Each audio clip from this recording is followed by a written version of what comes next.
Le Coran enseigne et approuve ouvertement la répudiation ou le divorce.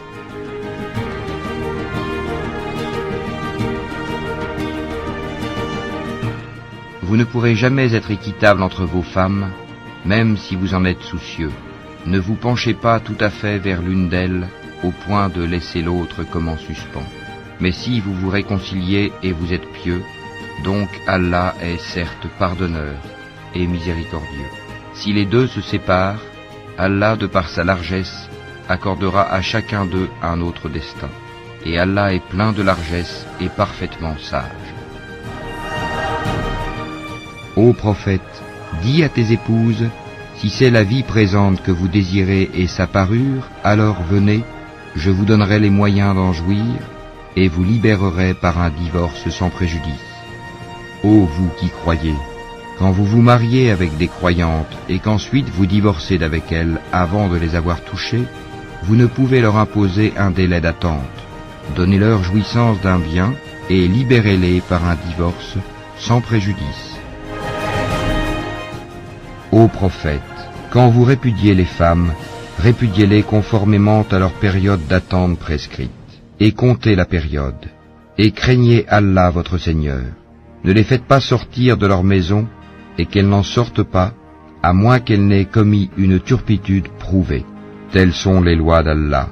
Quiconque cependant transgresse les lois d'Allah se fait du tort à lui-même. Tu ne sais pas si d'ici là, Allah ne suscitera pas quelque chose de nouveau.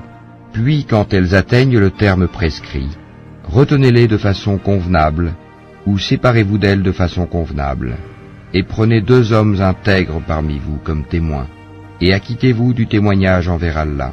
Voilà ce à quoi est exhorté celui qui croit en Allah et au jour dernier, et quiconque craint Allah, il lui donnera une issue favorable, et lui accordera ses dons par des moyens sur lesquels il ne comptait pas.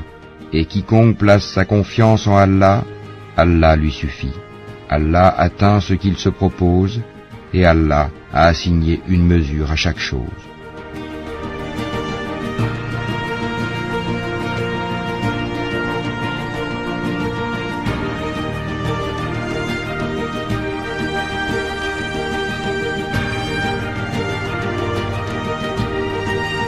Chose que l'Éternel Dieu créateur des cieux et de la terre, est, et condamne. Prenez donc garde en votre esprit, et qu'aucun ne soit infidèle à la femme de sa jeunesse. Car je hais la répudiation, dit l'Éternel, le Dieu d'Israël. À ceux qui sont mariés, j'ordonne, non pas moi mais le Seigneur, que la femme ne se sépare point de son mari.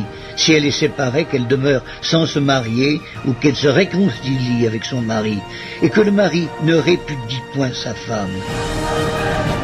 Que l'homme donc ne sépare pas ce que Dieu a joint. Lorsqu'ils furent dans la maison, les disciples l'interrogèrent encore là-dessus. Il leur dit, celui qui répudie sa femme, et qui en épouse une autre, commet un adultère à son égard. Et si une femme quitte son mari, et en épouse un autre, elle commet un adultère. Ainsi une femme mariée est liée par la loi à son mari tant qu'il est vivant, mais si le mari meurt, elle est dégagée de la loi qui la liait à son mari. Si donc du vivant de son mari elle devient la femme d'un autre homme, elle sera appelée adultère. Mais si le mari meurt, elle est affranchie de la loi, de sorte qu'elle n'est point adultère en devenant la femme d'un autre.